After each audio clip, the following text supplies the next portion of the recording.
Assalamualaikum warahmatullahi wabarakatuh. Berjumpa kembali dalam pelajaran geografi bersama saya Ibu Kartini.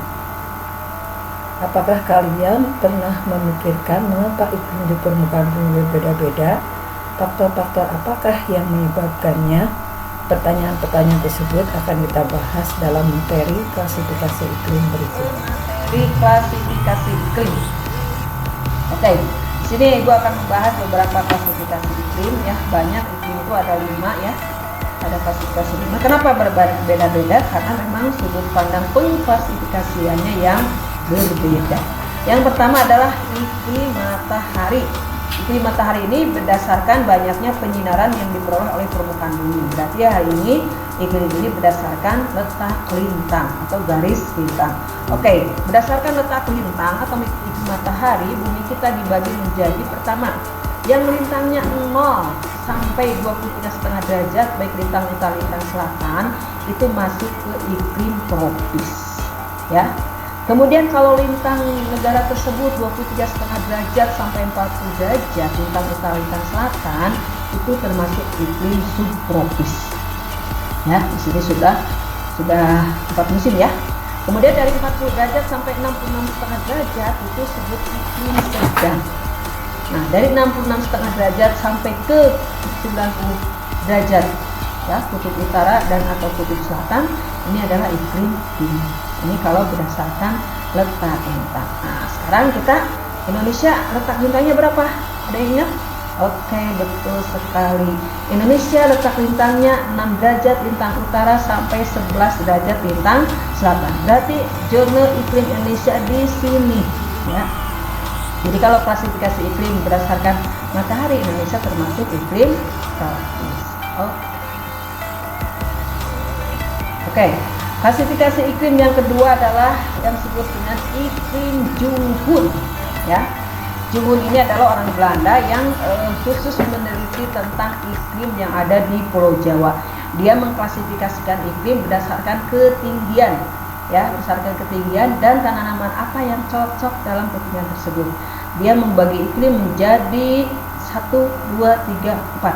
Oke, yang pertama dia sebut iklim panas. Nah, iklim panas mempunyai ketinggian 0 sampai 600 meter di atas permukaan laut.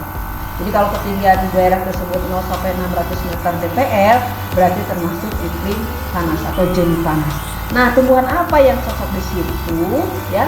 Nah, ini mempunyai suhunya 26,3 sampai 22 derajat Celcius. Tanaman yang cocok ya, yang bagus di situ adalah padi, jagung, kopi, tembakau, tebu, karet, kelapa dan coklat. Oke.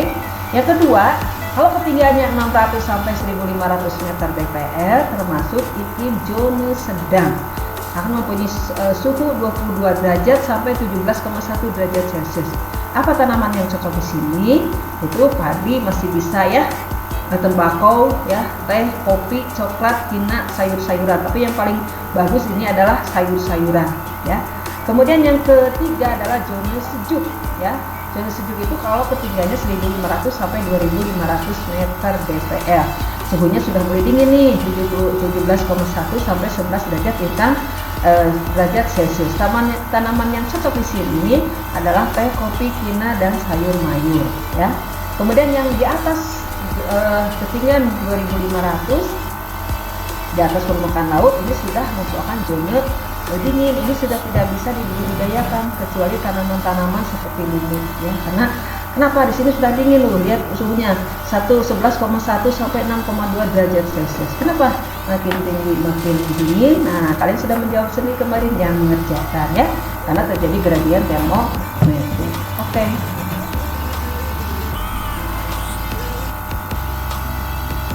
Selanjutnya nomor 3 adalah iklim menurut Smith-Ferguson.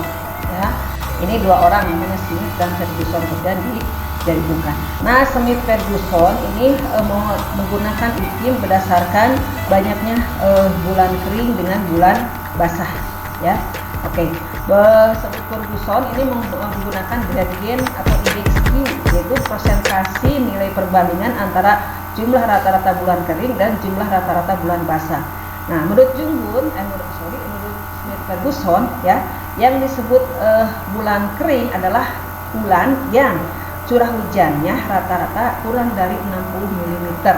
Sedangkan yang disebut dengan bulan basah adalah curah hujan yang curah hujannya lebih dari 100 mm. Bagaimana kalau 60 sampai 100? Berarti termasuk bulan lembab dan tidak dipakai. Yang dipakai dalam klasifikasi suhu Ferguson adalah jumlah bulan kering yang kurang dari 60 mm dan jumlah bulan basah yang curah hujannya lebih dari 100. Nah, kemudian dia menggunakan indeks Q atau gradient Q dengan rumus jumlah rata-rata bulan kering dibagi jumlah rata-rata bulan basah dikali 100%. Nah, setelah itu kemudian dikonversikan ke tabel gradient Q, ya. Nah, pertama disebut iklim A, ya. Apabila indeks Q-nya antara 0 sampai 0,143. Iklim B, ya, iklim A itu sangat basah. Iklim B dengan kriteria itu basah apabila indeks Q-nya 0,143 sampai 0,333.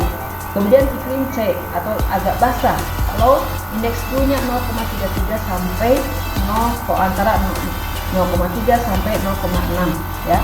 Kemudian disebut iklim D atau sedang apabila indeks Q-nya antara 0,6 sampai 1,0, ya. Dan E itu agak kering apabila Q-nya antara 1 sampai 1,6. Dan F iklimnya kering apabila indeks Q-nya 1,6 sampai 3. Kemudian G itu sangat kering, ya. Itu apabila indeks Q-nya 3 sampai 7. Dan yang terakhir adalah ekstra kering, ya. Iklim H apabila indeks Q-nya lebih dari 7. Oke. Ya, kita lihat contoh soal, ya. Nah, contoh soal ini ada suatu daerah yang mempunyai data curah hujan Januari 200 mm seterusnya, ya. Nah, yang ditanyakan adalah tentukan wilayah tersebut tipe iklim berdasarkan Smith Ferguson. Oke. Nah, sip. Kita kerjakan bareng-bareng, ya. Nah, pertama kita cari bulan kering dulu. Bulan kering itu adalah bulan yang curah hujannya kurang dari 60 mm, kurang dari 60. Kita hitung yang mana nih? 50, 32, 20, 11, 45. Berarti 1, 2, 3, 4, 5. Berarti bulan keringnya adalah 5. Kenapa 69? 69 tidak termasuk karena termasuk bulan lembab. Yang kita ambil adalah yang kurang dari 60 dan lebih dari 100. Oke, kita dapat bulan keringnya 5. Kemudian banyaknya bulan basah. Ingat, bulan basah adalah bulan yang curah hujannya lebih dari 100. Kita hitung ada berapa bulan? 1, 2, 3, 4, 5, 6. Berarti 6 bulan. Oke, kita dapat berapa jumlah bulan kering? 5. Jumlah bulan basah 6. Nah, kemudian masukkan ke indeks Q, ya. Yaitu Q sama dengan banyaknya bulan kering dibagi bulan basah dikali 100%. Berarti 5 dibagi 6 dikali 100%. Hasilnya 83,3%. Ya. Nah, berarti ini masuk iklim apa nih? Nah, kemudian kita lihat tabel. Nah, 0,63 itu berarti di zona sini antara 0,6 sampai 1. Ya, oke. Berarti masuk iklim D atau iklim sedang. Oke.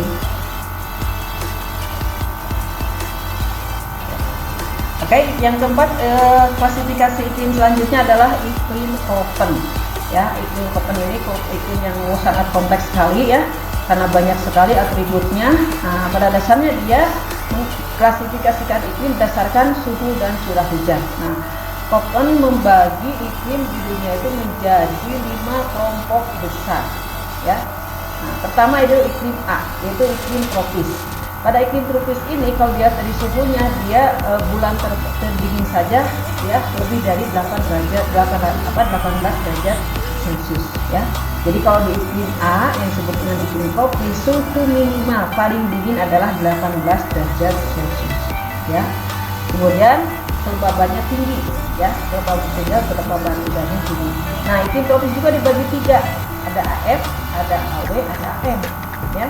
Nah, AF itu iklim hutan hujan tropis, kemudian AW iklim sabana tropis, kemudian AM muson atau muson tropis, ya.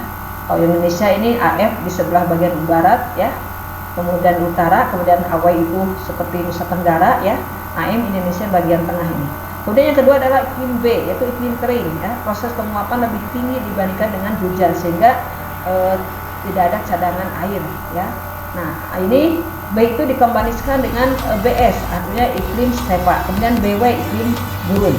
Nah, ketiga adalah iklim C, yaitu iklim sedang hangat ya.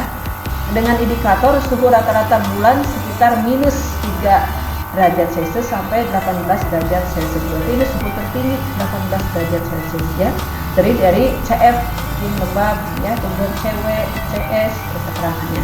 Nah, kemudian iklim D itu iklim dingin, rata-rata bulanan kurang dari 0 maka minus 3 derajat Celcius. Tadi dari DF, DW ya. Nah, ini keterangannya. Kemudian yang kelima adalah iklim E, yaitu iklim Arktik atau salju abadi. Nah, di situ suhu bulan terpanas itu kurang dari 10 derajat Celcius. Jadi paling panas di situ di bawah 10 derajat Celcius karena terdapat salju abadi.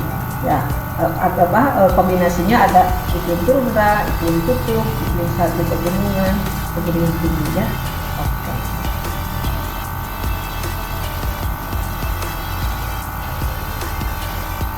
Nah, ini peta persebaran iklim Koppen di dunia ya.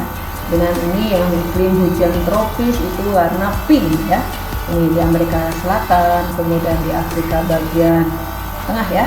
Kemudian ini di Asia Tenggara ya, termasuk Indonesia. Kemudian iklim kering ini yang kuning-kuning ya, seperti di Eropa bagian utara, kemudian di Asia Tengah, kemudian ini di Amerika Selatan Amerika Utara bagian selatan ini ya. Kemudian ini Australia. Manusia itu sebagian besar iklimnya kering. Sehingga tadi ketika ada angin dari Australia ini melewati gurun pasir ya yang sangat kering sehingga tidak membawa uap air ya. Kemudian iklim hujan sedang hangat. Nah, ini yang warna hijau-hijau. Kemudian iklim salju dingin yang warna oranye, warna apa ya ini? Bukan pink ya. Salem apa ya ini? Nah, ini. Kemudian yang biru adalah iklim kutub. Ya, oke. Ini sebaran iklim Koppen di Indonesia ya. Indonesia itu kalau menurut berdasarkan iklim Koppen, ada iklim AF dan AM terdapat di wilayah Indonesia bagian barat, tengah dan utara, seperti Jawa Barat, Sumatera, Kalimantan dan Sulawesi Utara. Kemudian AW itu agak kering ya, terdapat di daerah-daerah yang berdekatan dengan benua Australia seperti tadi ya. Nusa Tenggara, Kepulauan Aru, kemudian di Jaya pantai selatan. Kemudian iklim C terdapat di hutan pegunungan dan iklim D terdapat di pegunungan Jaya Wijaya, itu karena di situ ada salju abadi. Oke anak-anak, klasifikasi iklim terakhir adalah klasifikasi iklim menurut Haldeman ya. Klasifikasi iklim Haldeman merupakan tipe iklim yang dikembangkan berdasarkan kriteria bulan-bulan basah dan bulan-bulan kering yang terjadi secara berturut-turut.